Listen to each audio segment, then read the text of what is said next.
Bienvenidos oyentes de Radio Sefarad, estas son las noticias de hoy que comenta Jorge. ¿Qué tal? ¿Qué tal, Alejandro? Vamos con los titulares.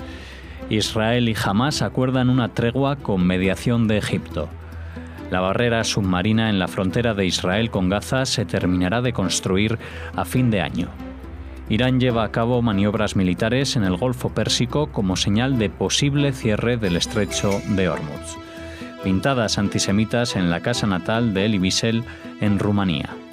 Estos son los titulares, volveremos con la agenda después de estas noticias. Comenzamos hablando del Gabinete de Seguridad del Gobierno israelí, que se reunió para acordar una tregua con el grupo terrorista islámico Hamás, que controla Gaza tras meses de manifestaciones y enfrentamientos violentos.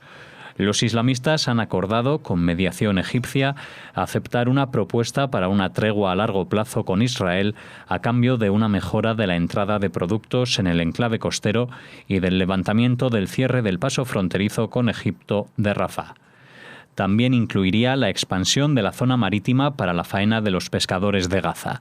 Hamás, por su parte, se compromete a poner fin a las violentas manifestaciones semanales que promueve en la frontera con Israel, a los intentos de infiltración y a los envíos de globos y cometas incendiarias que han arrasado hectáreas de bosques y campos de cultivo del lado israelí de la divisoria. En una segunda fase, el acuerdo incluye conversaciones para un canje en el que Hamás devolvería a Israel los cuerpos de 2 soldados caídos en la guerra de 2014 y a 2 civiles israelíes, uno de origen etíope y otro beduino, ambos con problemas mentales y que entraron en Gaza voluntariamente a cambio de la excarcelación de un número aún no determinado de terroristas palestinos presos en Israel. Sí, de esta tregua pues no tenemos toda la imagen completa porque realmente es una noticia de última hora, aunque ya se venía hablando de ello hace días.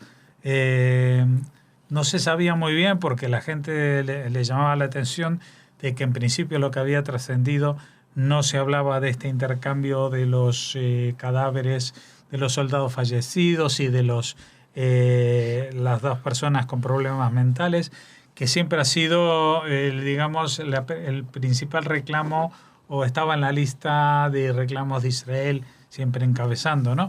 Ahora parece que lo han propuesto de una manera distinta, como una especie de tregua gradual, es decir, que si se logra superar la primera fase, esta primera fase por parte de Hamás consistiría en calmar los ánimos de la gente, que no vayan los viernes a estas marchas, que no se lancen cometas incendiarios, que no haya intentos de infiltración. A cambio, Israel abriría el grifo de el abastecimiento más normal a través de los pasos fronterizos, también la entrada a Israel de enfermos para tratamientos en territorio israelí, y también, y aquí participa también el gobierno egipcio, la apertura no solamente simbólica o de 24 horas o de 72 horas del paso de Rafah entre Gaza y Egipto, que para los gazatíes es quizás todavía más importante que el paso con Israel.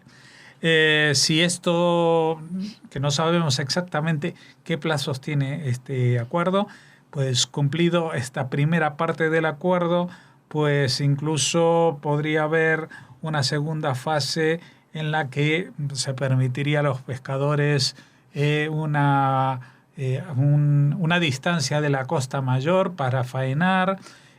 A cambio, habría conversaciones para el canje de los que mencionamos, los 2 cadáveres de soldados y los 2 civiles con problemas mentales que entraron en Gaza voluntariamente. A cambio, claro, aquí tenemos un problema, porque la noticia lo dice, a cambio de la excarcelación de un número aún no determinado de terroristas palestinos presos en Israel. Pero el tema es que hace unos años, creo que fue en el 2011, cuando se firmó o se llevó a cabo el acuerdo de intercambio del soldado Gilad Shalit por más de 1.000 presos palestinos con delitos de sangre, y poco tiempo después el propio gobierno de Netanyahu impulsó una ley que se prohibía este intercambio de prisioneros israelíes o lo que sea a cambio de prisioneros palestinos con delitos de sangre de terrorismo. Así que yo no sé si van a hacer un cambio legislativo en el Congreso de Israel para permitir que esta negociación se lleve a cabo, o que hay algún resquicio dentro de lo que se aprobó y que el intercambio no va a ser exactamente igual que el que se dio con Gilad Shalit. Así que lo que sí es una buena noticia, en principio, el hecho de que se deje de matar y de quemar. Es decir, que no hayan este tipo de situaciones violentas en la frontera, y todo lo que contribuya a la calma, pues, y que no contribuya al rearme, pues será bienvenido. La barrera submarina que Israel construye para evitar infiltraciones desde Gaza avanza, y el ministro de Defensa, Víctor Lieberman, la llamó espigón inexpugnable. Anunció que estaría terminada a finales de año. Una vez terminada, la valla submarina medirá 200 metros de largo, 50 de ancho, y se levantará 6 metros por encima del agua, y sobre dicho espigón habrá una infraestructura defensiva. La barrera está diseñada para soportar el oleaje y tenerse en pie durante años. Tendrá 3 niveles, uno subterráneo, otro de cemento armado y otro de alambre de púa. La decisión de construir la barrera se tomó después de que 5 submarinistas del comando naval del grupo terrorista islámico Hamás penetrasen durante la guerra de Gaza de 2014 en territorio israelí por el mar frente al kibutz Siquim, llevando consigo armas automáticas, granadas de fragmentación y cargas explosivas que arrojaron contra un tanque israelí. Sí, este era un proyecto que se venía fraguando desde hace tiempo, buscando una solución, y que se puso en marcha hace unos meses. Lo comentamos aquí, pues las obras van viento en popa, y según el ministro de Defensa, pues estarán acabadas antes de fin de año. ¿De qué consta esto? Bueno, pues que hay una frontera entre Gaza e Israel que da al mar.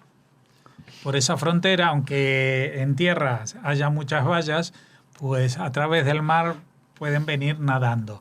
No personas que aguanten la respiración, sino submarinistas bien entrenados y con el equipamiento adecuado, como sucedió ya en el 2014. Afortunadamente, en ese caso se eliminó al comando una vez que habían desembarcado, pero no se quiere dejar cabos sueltos en la situación de seguridad de la zona. Por lo tanto, lo que se fabrica o lo que se está construyendo ahora es un espigón. Pero un espigón muy largo, porque son 200 metros. Es como, imagínense ustedes que un muelle de pescadores, un espigón en cualquier zona de playa en España puede tener, no sé, 50 o 100 metros. Este es muy largo, muy ancho, son 50 metros de ancho, y muy alto, 6 metros fuera del mar. Es decir, que es realmente una barrera, pero la barrera también continúa debajo del mar, porque evidentemente durante estos 200 metros no son pilares de un puente que se están arrojando al mar, sino que hay un vallado submarino. Bajo el nivel del mar no está sólido, sino que constituye un vallado especial con sensores, etcétera. Y todos estos mecanismos por encima de estos 6 metros tienen una serie de sistemas de detección y de seguridad, cámaras de todo tipo, etcétera, etcétera. O sea que eso va a ser una barrera, digamos que bastante definitiva para acabar con cualquier intento, porque si fuera un ataque, digamos, submarino, de los comandos tendrían que salir desde Gaza y recorrer más de 500 metros o 600 metros bajo el agua, y aparte a una distancia ya que no fueran detectados por los propios mecanismos de esta barrera. Así que se hace realmente imposible con los elementos de un submarinista en la actualidad. ¿Qué puede pasar en el futuro? Eso no lo sabemos. Pero esto se viene a agregar a los elementos de defensa pasiva que está construyendo alrededor de la Franja de Gaza Israel, como es el muro subterráneo en la frontera, como es esta barrera submarina y también que aflora en la superficie. El Cuerpo de los Guardianes de la Revolución de Irán confirmó que ha efectuado maniobras militares esta semana en el Golfo Pérsico para afrontar posibles acciones de los enemigos en medio de la creciente tensión con Estados Unidos. Las autoridades iraníes, incluido el presidente Hassan Rouhani, han amenazado con cerrar el estratégico estrecho de Hormuz, un paso angosto entre Irán y Omán por el que circula aproximadamente el 20% del petróleo del mundo, en respuesta a las sanciones de Estados Unidos.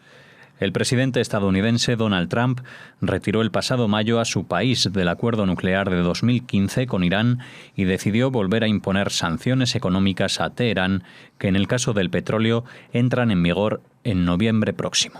Sí, de esto ya habíamos hablado la semana pasada, de un intercambio de señales acústicas o declarativas entre el presidente Rouhani, que fue el que inició en la historia, pero con todas, conociendo el percal, como quien dice, pues era inevitable que el presidente Trump le respondiera a través de Twitter y de forma muy contundente, diciendo de que bueno, que mejor que se lo piensen dos veces porque si no van a tener una respuesta como nunca ha tenido ningún país.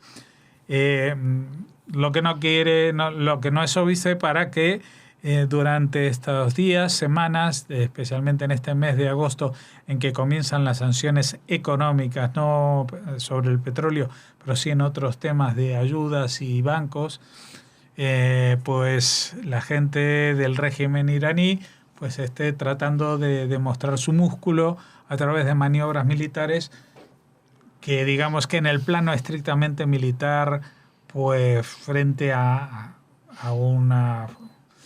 una fuerza como la de Estados Unidos, pues realmente no tendrían lo que hacer.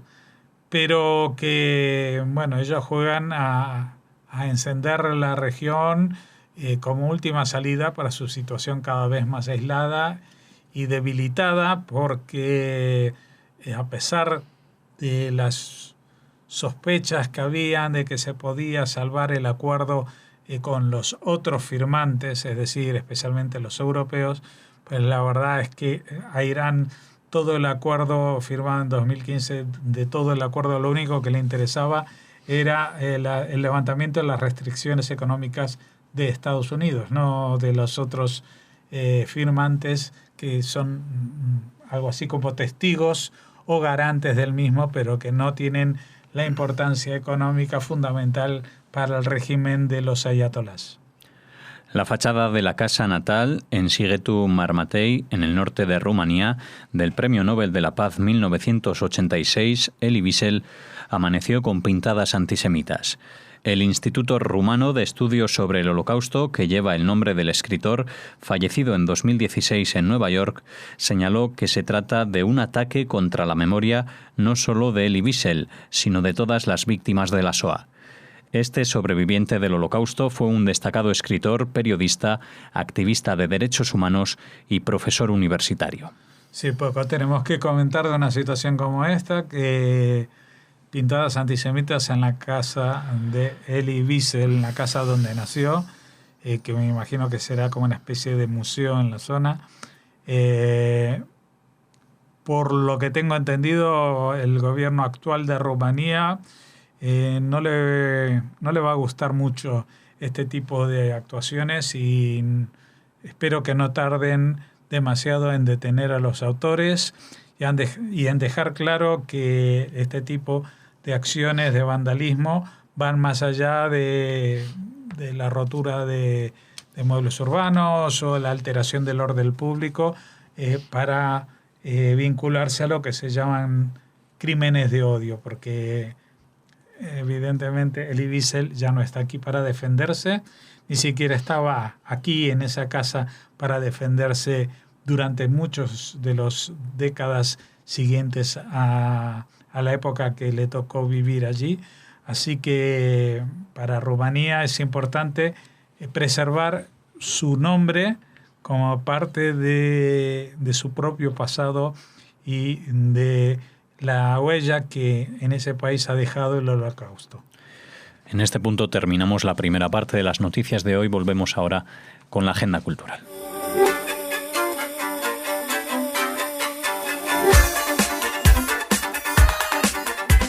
Empezamos ahora la agenda cultural. Hola Raquel. Hola Alex. Hola a todos. Continuamos esta semana de agosto. Ya te queda poco para las vacaciones. A mí me queda poco. Seguro que muchos de ustedes están disfrutando de ellas. Pero bueno, seguimos ahora aquí de momento en la radio y lo hacemos ¿con qué? ¿Con qué comenzamos la agenda? Vamos a hablar de el verano en la judería de Jaén. Este verano de la judería 2018 que nos propone un montón de actividades. Vamos a repasarlas, si te parece bien. Claro, vamos a por ellas. Pues el día 10 a las 8 de la tarde, no olvidemos que Jaén es la capital mundial del aceite de oliva, bueno, pues se conecta esta capitalidad con lo judío. A las 8, como les decimos, habrá una cata de aceites dirigida por la denominación de origen Sierra de Segura, donde en el Centro Cultural Baños Árabes. Hay que inscribirse previamente. La cata es de 20 a 21 horas de lunes a viernes. Al día siguiente, el día 11, también a las 8, hay una visita guiada que se llama La Judería de Jaén, donde los sefaradín moraban. Un recorrido por los espacios relacionados con la historia judía de la ciudad. El acceso es libre hasta completar aforo y el punto de inicio es la Plaza Santa Luisa de Marilac, Pila del Pato, en la capital, en Jaén. El día 18, a las 8 también, visita guiada Jaén de las Tres Culturas y más, un recorrido por diferentes espacios y culturas. Sale esta visita guiada desde la Plaza Magdalena. Y el 24, a las 8, una visita guiada gratuita al Museo Tierra Oleum. Es la tierra del aceite. Hemos recorrido a nuestro latín del colegio. Andaluces de Jaén, aceituneros altivos. Bueno, pues altivos o no, pueden asistir a esta visita guiada. También hay que inscribirse previamente. Es de 8 a 9 de lunes a viernes y eso sí, el desplazamiento corre a cargo de los interesados. Muy bien. Colaboran en este verano en la judería 2018 Tarbut Sefarad, por supuesto, que son los organizadores, la Diputación de Jaén, Caminos de Sefarad, la Red de Juderías de España, el propio Ayuntamiento de la ciudad es Sefarad, Noticias del Mundo Sefaradí, la Fundación del Olivar, Terra Oleum y Sierra de Segura. Muy bien, pues nada, los que se pregunten por qué siempre tan tarde, porque hasta las 8 con todo el día que hay, pues hace mucho calor, no se puede estar en la calle y menos en Jaén. No se puede salir. Así que hasta a las 8, incluso más, no se pueden hacer actividades por allí, por Andalucía, al menos en Jaén, así que ese es el motivo. Sí. Y nada, que disfruten de esas catas. Tampoco hace frío en Tel Aviv, pero es un calor diferente y además un calor festivo, porque vamos a hablarles de la participación española en este verano del Susan Delal. Los bailadores y coreógrafos de flamenco Emilio Ochando, María Juncal y Manuel Liñán, la compañía Nova Galega de danza que fusiona en vivo danza y música de raíz gallega, o los jóvenes bailarines de la compañía Corsia, entre otros, se subirán este mes de agosto al escenario del Centro de Danza y Teatro Susan Delal en Tel Aviv, que cada año acoge 600 funciones. Hablaremos con Claudio Cogón, que siempre nos repasa para Radio Sefarad del programa de este verano del Susan Delal, pero comentarles que lo que ha aparecido en prensa es la satisfacción que expresa Claudio Cogón, el director de este centro, el vicedirector, porque cada año se vayan sumando actividades que tengan que ver con lo español en este prestigioso espacio. Ya saben que el Centro Susan Delal fue establecido en el año 1989 por la familia Delal de Londres en honor a su hija Susan. junto con el Ayuntamiento de Tel Aviv-Yafo, la Tel Aviv Foundation y el Ministerio Israelí de Educación y Cultura. Su misión es promover la danza contemporánea y para ello alberga producciones de todo el mundo, actividades educativas y apoya a artistas emergentes. En concreto, con España, la relación del Susan Delal cumple ya casi 30 años, los mismos que tiene el centro, y en esta relación se embarcan ciclos como el que acogerá hasta el próximo 30 de agosto bajo el título Danza España, en el que participan 8 compañías españolas y otras de flamenco israelíes. El ciclo ha sido organizado con el apoyo de la Embajada Española en Israel, el Ministerio de Cultura y el INAEM, entre otras instituciones. Muy bien, pues tenemos una buena representación española allí en Tel Aviv para quienes quieren disfrutar del arte y de la danza en este caso. Hablaremos con Claudio Cogón y también les ofreceremos más noticias sobre el Susan Delal, pero ya pasamos a la noticia que cierra esta agenda y que no es otra que lamentar el fallecimiento del cineasta israelí Moshe Mizrahi. Él es la única persona que ha obtenido un Oscar. Ha fallecido a los 86 años y será enterrado en Tel Aviv. La única persona israelí. Israelí, perdón, he dicho la única persona en el mundo. Por eso digo, vamos a relacionarlo. El único israelí, gracias Alex. Bueno, ganó el Oscar a la mejor película de habla no inglesa en 1978 por Madame Rosa, rodada en Francia y protagonizada por Simone Signoret. Nació en 1931 en Egipto, emigró al entonces Mandato Británico de Palestina en 1946 con su madre y su hermano menor, que murió 2 años después durante un ataque aéreo egipcio en la guerra posterior a la declaración de independencia de Israel. En los años 50 estudió cine en Francia y durante años vivió a caballo entre Francia e Israel. Otras 2 películas suyas, Rosa te amo y La casa de la calle Seloch, fueron nominadas al Oscar a la mejor película extranjera. Fue director de grandes actores franceses como Jean Roquefort, Pierre Richard y Annie Girardot, y también de Tom Hanks, protagonista de Mil veces adiós, una coproducción entre Israel y Estados Unidos de 1986. Así que, bueno, descanse en paz este único israelí con un Oscar. Pues desde aquí nuestra despedida para él y para ustedes, pero a ustedes les esperamos mañana aquí en Radio Sefarad, en las noticias y en otros tantos programas. Hasta mañana.